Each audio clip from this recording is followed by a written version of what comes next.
Haryadi Kancingan Jawa Manado.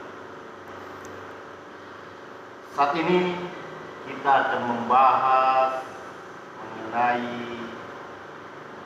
Mantos Muka. Tadi saya dari Manto. Jadi di sana itu sudah bagus untuk protokol kesehatannya. Masuk, antrian, cuci tangan. Kalau tidak mau antrian, mesti bawa hand sanitizer. Tapi juga harus diingat, harus pakai masker. Tapi kita tidak membahas mengenai Mantos Muka. Kita bahas bahwa jangan sampai nanti ada klaster yang namanya klaster Mantos. Kalau tidak disiplin, kalau mengabaikan yang namanya protokol COVID. Jadi kita tahu ada klaster Bina Sukulan atau klaster Karombasa. Jangan sampai nanti ada klaster Mantos, kemudian keluar lagi klaster Megamas. Tapi acungi jempol terhadap pemerintah yang berani untuk menerapkan setengah-setengah new normal.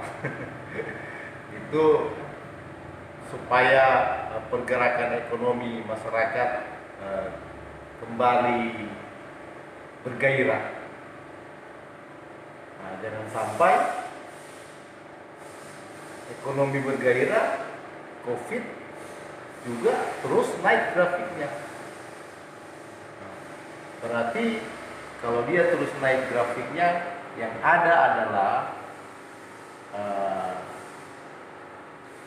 akan fasilitas-fasilitas kesehatan rumah sakit akan kewalahan untuk merawat para masyarakat yang positif corona. Apalagi jumlah positif di Sulawesi Utara itu sudah 1.000 lebih dan akan mendekati 1.500. Bayangkan kalau setiap hari dia bertambah puluhan, berarti dalam 1 bulan bisa menembus angka yang fantastis. Memang kontradiktif antara menggairahkan kembali ekonomi masyarakat dengan grafik positif COVID yang terus bertambah. Dilematis bagi pemerintah provinsi maupun pemerintah kabupaten kota. Langkah ini harus diikuti oleh kedisiplinan dari masyarakat. Jika masyarakat tidak disiplin, ya akibatnya pasti fatal. COVID ini sama dengan fenomena gunung es yang terdata 1.000 lebih positif itu hanya ujungnya, tapi di dalam dari fenomena gunung es di tengah laut ini, ya bawahnya tidak kelihatan, tapi terus menunjukkan grafik peningkatan dan penjangkitan sekarang itu sama dengan kota-kota besar lain, bisa dari keluarga satu terhadap keluarga yang lain. Nah, jadi demikian, saya cuma mengingatkan bahwa kita sebagai masyarakat harus disiplin dengan protokol kesehatan.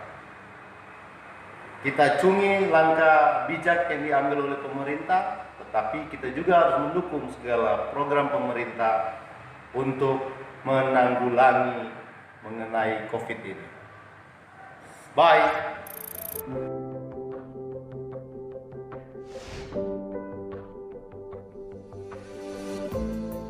Siapa yang berpotensi terpapar virus corona?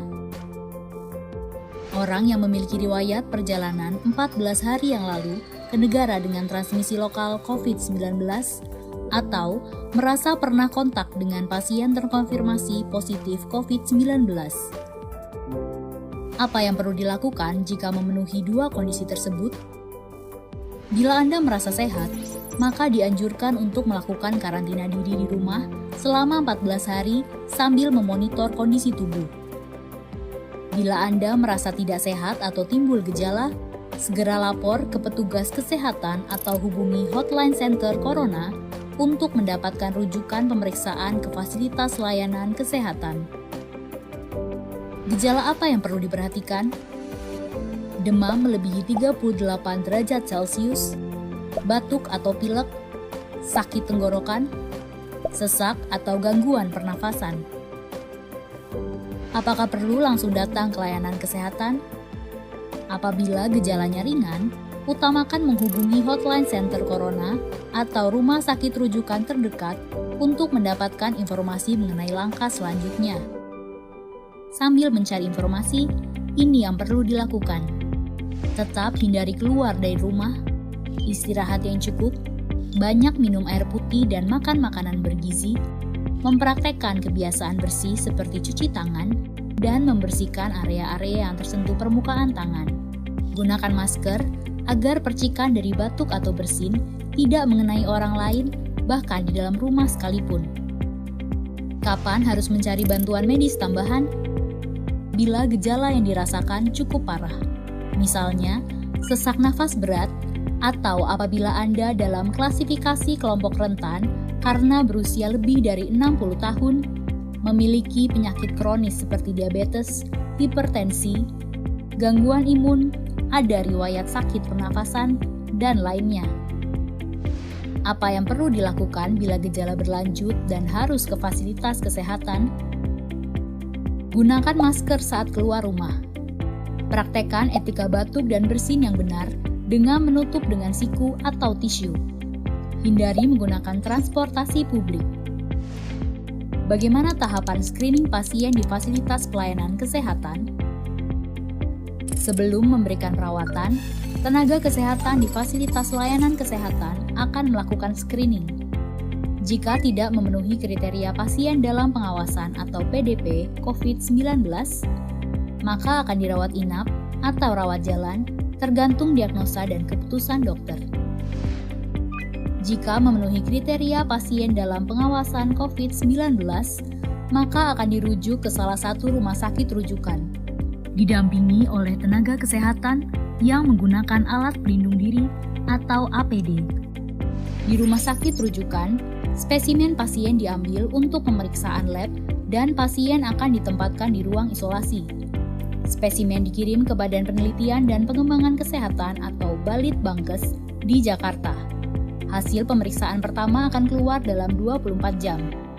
Jika hasilnya negatif, pasien akan dirawat sesuai dengan penyebab penyakit. Jika positif, maka pasien akan dinyatakan sebagai penderita COVID-19, diambil sampel setiap hari, dan baru akan keluar dari ruang isolasi jika pemeriksaan sampel 2 kali berturut-turut hasilnya negatif. Itulah informasi dan protokol kesehatan untuk masalah COVID-19 yang perlu diikuti oleh masyarakat. Sakit akibat virus corona dapat disembuhkan. Namun begitu, lebih baik mencegah dan tidak menularkan kepada mereka yang lebih rentan.